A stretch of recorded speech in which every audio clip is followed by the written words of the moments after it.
it's all normal that way, basically. Quayside stuff and whatnot. And East Bayfront there. Yeah, a lot of like dewatering and digging, pounding things into the ground. Exciting. Exciting to see. Okay, so at this point, I don't see a lot of this. I see trail closed, follow detour to Carlisle Lakeshore. But I still see people, like that guy, looking to go north. But if you go north, you run into the sedimentation, blah, blah. So I don't know if these people are going north and then over to Distillery, or if they're getting stuck and turning around. I have no idea, but all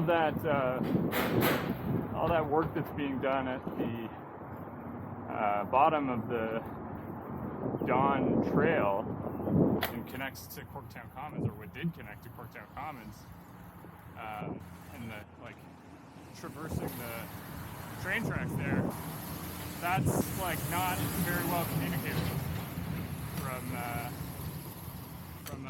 traveling at 20 kilometer an hour perspective, you know what I mean? I think. So then I gotta push this button. Wait. And wait.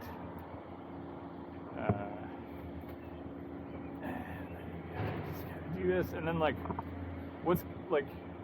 what I'm a little concerned about, and it's something I'm thinking about, I guess, is like what happens when commissioners open up the new bridge. We're supposed to come across this way, Cherry up.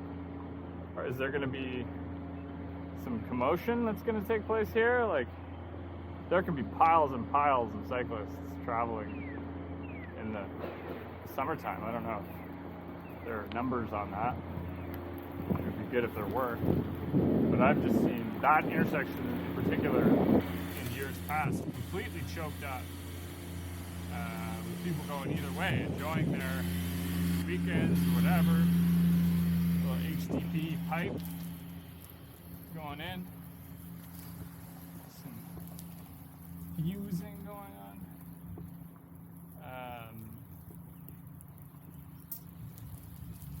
Yeah, like from a cyclist's traffic, cycling vehicle traffic analysis. A lot of people like going between the beach and waterfront. This is a mess through here. Total mess.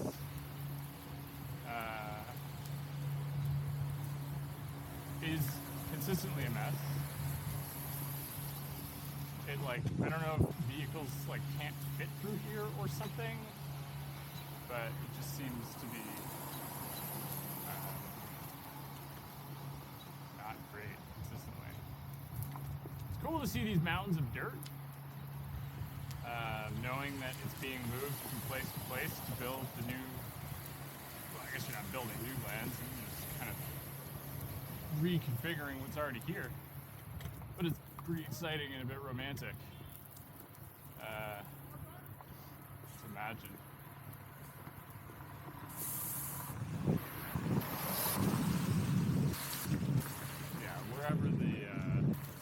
Wherever the trucks are going in and out is just absolute mudfest.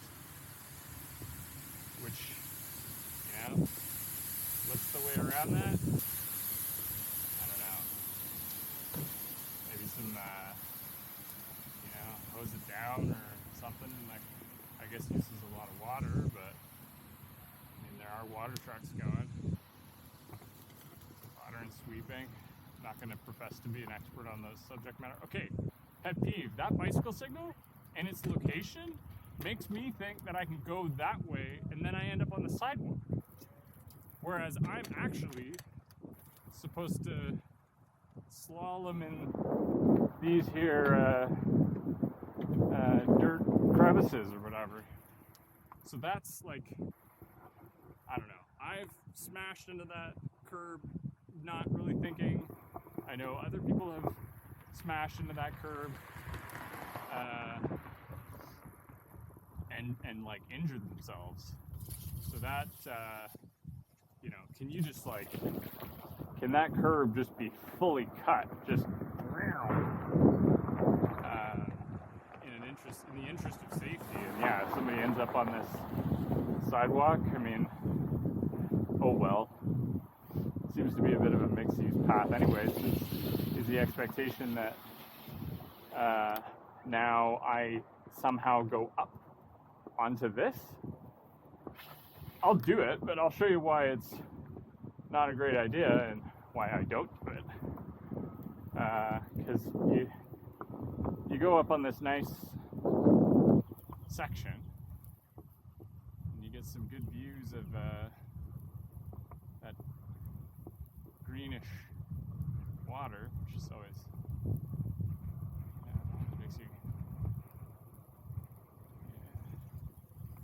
turn your mind to things that are kind of yucky. But okay, then you end up here, which is pretty gross. And then what? Then you end up here, and like, it was not long ago that all of that water was pooled all the way up to where that's located there, kind of where that orange cone is. So I just go back on the one that I went out on. Vehicles always seem to be parked there, which is interesting. Similarly, immediately east of Cherry, Wheel-Trans vehicles seem to always be parked there. Not sure why, but you know, there are definitely encroachments of vehicles that are parked in the lanes that are considered for bike. And I mean, realistically, that's going to happen. But you know, can we look at where that's happening and maybe make it or give the cyclist a bit more of a wide berth in those areas so that, you know, there's some separation that can occur? Because sometimes when there's that negotiation between the parked vehicle and the cyclist of the future maybe, does the vehicle park way over on the right to allow the cyclist to go on the left? Or does the vehicle park way over on the left, allow the cyclist to go on the right? I've seen it both ways. I think closer to the curb is safer myself, so that there's visibility to the cyclist, at least in that circumstance, so you don't end up getting bored. But either way, it's confusing. So now I get a green. Oh, no, I get a pedestrian obey your signal, so there we go. So that was an advance. Yeah, see, that's like a bolt that I'm kind of talking about there.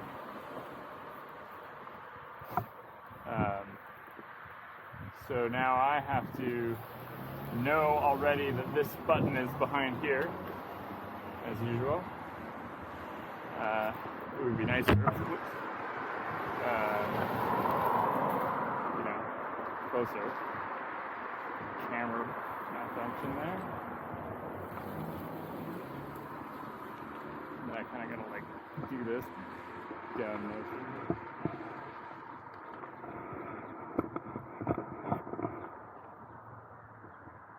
And then that goes, and then these go at the same time.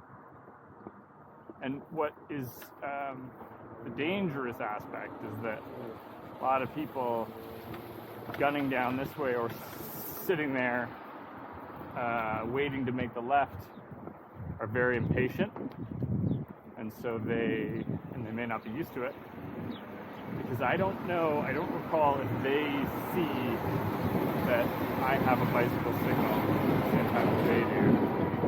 So they just go for it. And then, you know, sometimes they go for it and then slam on the brakes halfway through a turn, which is not safe. So it'd be nicer if given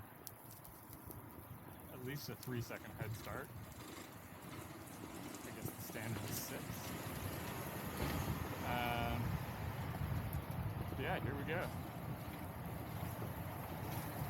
Back to the side.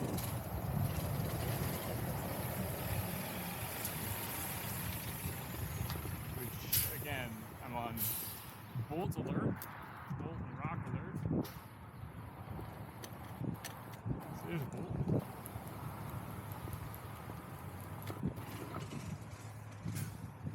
There we go. Automatic speed enforcement cameras, I think, which is fantastic. And, yeah, that's about it. I'll safely pull over.